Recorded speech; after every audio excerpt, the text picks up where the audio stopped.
Good morning student, मैं Anshu sir और आज हम देखेंगे डेज ऑफ द वीक, हफ्ता के योम। उर्दू में दिन को योम कहते हैं, यानी कि हफ्ता के दिन या फिर योम बोल सकते हैं। तो ये 42 लेसन है। इससे पहले 41 अब लेसन हम देख चुके हैं। मैं Anshu sir, my teacher study platform के नाम से हमारा यूट्यूब पर चैनल है। यहाँ free of cost different type के सब्जेक्ट आपको देखने को मिलेंगे। उर्दू की प्लेलिस्ट बनी हुई है, बेसिक टू एडवांस हम उर्दू सीख रहे थे, जिसमें छोटे आ से बड़ी अंक तक सारी मात्राएं हम खत्म कर चुके हैं। ठीक है, हुरूफ से जो है लफ्ज़ बनाना, यानी कि अक्षर से जो है 2 अक्षर वाले, 3 अक्षर वाले, 4 अक्षर वाले, 5 अक्षर वाले सारे के सारे हम जो है क्या है हिंदी से उर्दू में बनाना सीखे थे। शब्दों को, लफ्ज़ों को हिंदी से हम उर्दू में सेंटेंस बनाना सीखे, उर्दू से हिंदी बनाना सीखे। अब ग्लॉसरी चल रही है, मंथ नेम सारे, डेज नेम सारे, फ्रूट्स नेम, वेजिटेबल्स नेम, ये सारे कराएंगे धीरे धीरे। इसके बाद जो पैराग्राफ और स्टोरीज वगैरह कराएंगे, आपको उर्दू बिल्कुल अच्छी तरह से आ जाएगी। तो बस आप लाइक शेयर सब्सक्राइब करते रहें और कमेंट जरूर किया करें जो भी ये उर्दू पढ़ रहा है, ताकि मुझे मोटिवेशन मिलता रहे। तो चलिए स्टार्ट करते हैं। तो देखिए 7 डेज होते हैं, ठीक है, हफ्ता बोलते हैं, और हिंदी में सप्ताह बोलते हैं और इंग्लिश में बोलते हैं वीक। तो संडे को, ठीक है, उर्दू में इतवार कहते हैं, मंडे को उर्दू में पीर कहते हैं, ट्यूसडे को मंगल और वेडनेसडे को बुध। ये उर्दू में है। वैसे संडे को हमारे यहाँ क्या कहते हैं, संडे को हमारे यहाँ रविवार कहते हैं, मंडे को क्या कहते हैं, सोमवार, इसको मंगलवार, इसको बुधवार। ये उर्दू में लिखे हुए हैं। अब इसको हम लिखना सीखते हैं। देखिए इतवार, अलिफ के नीचे क्या लगाएंगे हम, जेर। ये हो गई, अलिफ के नीचे जेर होता है तो छोटी ई बनता है, ठीक है।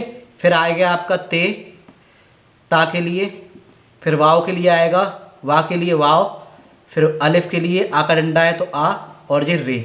ये हो गया आपका इतवार। अब इतवार मिला के लिखेंगे तो अलिफ, ये आ गया आपका ते, इसी में हमने मिला दिया वाव, इत वा र, क्या हो गया ये इतवार, ठीक है। नेक्स्ट हम देखेंगे, अगला है आपका मंडे यानी कि पीर। तो पीर यानी कि पे हमारा, ठीक है, पे जेर और छोटी ये बड़ी ए की मात्रा होती है। किसी भी हुरूफ पे जो है हम जेर लगा के बड़ी छोटी ए लगा दें तो बड़ी की मात्रा बन जाता है। और ये हो गया आपका र, रा के लिए रे।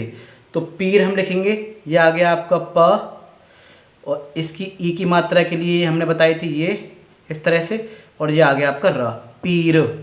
फिर है आपका मंगल। मंगल में माँ के लिए आता है मीम, ठीक है।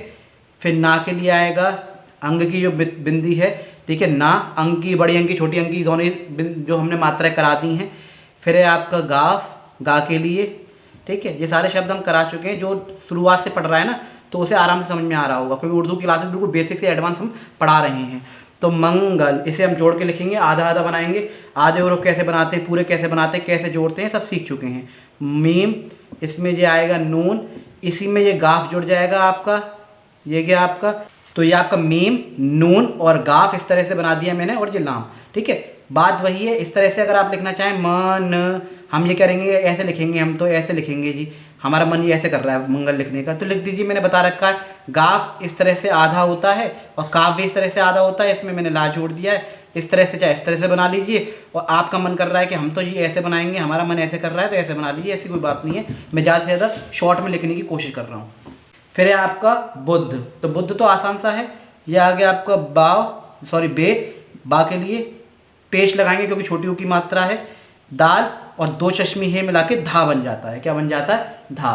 तो ये बे, इसमें दाल मिल गया, ये हो गया ब, और ऊ की मात्रा, ये पेश लगाना चाहे लगा लीजिए, वरना आपको नजर आएगा नहीं। और ये आपका आ गया 2 चश्मी है, तो ये आ गया आपका बुध यानी कि वेडनेसडे। आगे देखते हैं 3 और। तो थर्सडे को बोलते हैं हम जुमेरात, फ्राइडे को कहते हैं जुमा, और सैटरडे को कहते हैं हफ्ता। आपने सुना भी होगा जुमे की नमाज है, यानी कि फ्राइडे को नमाज जो अता की जाती है, ठीक है। थर्सडे को बोलते हैं जुमेरात, जुमा और सैटरडे। तो चलिए थर्सडे को लिख के देखते हैं। यहाँ पे जुमेरात कैसे लिखते हैं, तो ये तो जीम, तो ये आगे जाके लिए,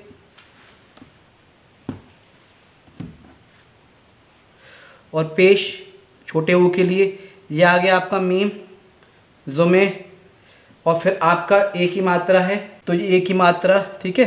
और फिर रा प्लस अलिफ और प्लस ता, इसे हम मिला के लिखेंगे। जुमेरात को किस तरह से लिखते हैं, देखिए यहाँ लिख देता हूँ, नीचे आराम से आ जाएगा। यहाँ पे ये आ गया आपका जीम, ठीक है, इसमें आपने जोड़ा मीम, जीम मीम, और एक ही मात्रा के लिए मैंने आपको ये बताया था, इस तरह से आता है ये, ठीक है।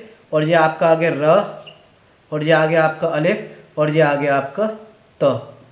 तो जुम्मे रात। फिर आएगा जुम्मा, ये जीम आया आपका, ठीक है, वही छोटा ऊ, और फिर ये मीम है आपका इस तरह से, और फिर आपका इसमें क्या है, जुमा, आ की आवाज़ आएगी तो एन के साथ अलिफ आपको दिखाई देगा। कुछ शब्द मैंने बताए थे आपको, इस तरह से आवाज़ जब आती है तो इसमें आपको ये दिखाई देता है, और इसमें जो एन जो है मैंने बताया था ऐसे नॉट टाई की तरह बन जाता है, ठीक है। और जो अलिफ जो नज़र आएगा आपको वो इस तरह से आपको लगा हुआ नज़र आएगा। ये मैं बता चुका हूँ, जब मैंने आपको उर्दू सिखाई है ना, बेसिक टू एडवांस जो क्लास कराएंगे उसमें ये सब चीज़ बता चुके हैं हम। तो इसमें हम सीख रहे हैं किस तरह से लिखते हैं। तो जुमा लिखेंगे, ये आ गया आपका जीम, ठीक है, ये इसमें जुड़ी मीम, और मीम के साथ मैंने क्या बताया था, एन अभी इस तरह नॉट टाई की तरह। तो ये आ गया आपका इस तरह से ये, और इसमें क्या होगा, ये जो है इस तरह से हल्का सा ये अलिफ जुड़ जाएगा। देखिए जुम्मा लिखा हुआ है, आ की आवाज़ आती है, किसकी, आ, तो जुम्मा। सैटरडे को उर्दू में हफ्ता कहते हैं, कहीं कहीं सनीचर भी आपको लिखा हुआ मिलेगा। तो हफ्ता जो इसमें आएगा, ये आ गया आपका हा, ठीक है, इसमें जुड़ेगा आपका फे, ठीक है, और इसमें क्या है, ता है आपका, और ते के साथ क्या है, इसमें भी इस तरह से हफ्ता की आवाज़ आती है, ठीक है। तो इसके साथ जो है अलिफ, हफ्ता, तो इसे हम यहाँ लिख देते हैं या फिर यहीं लिख देता हूँ।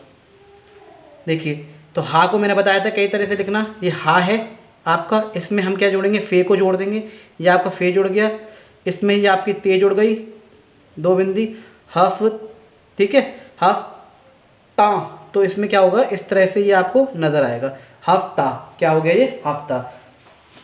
नेम आई होप आप लोगों को समझ में आए होंगे, ठीक है, उर्दू में किस तरह से जो डेज नेम लिखते हैं और किसको क्या कहते हैं। तो मैं अंशु सर फिर मिलता हूँ नई वीडियो के साथ, नए कंसेप्ट के साथ। जब तक के लिए जय हिंद, जय भारत।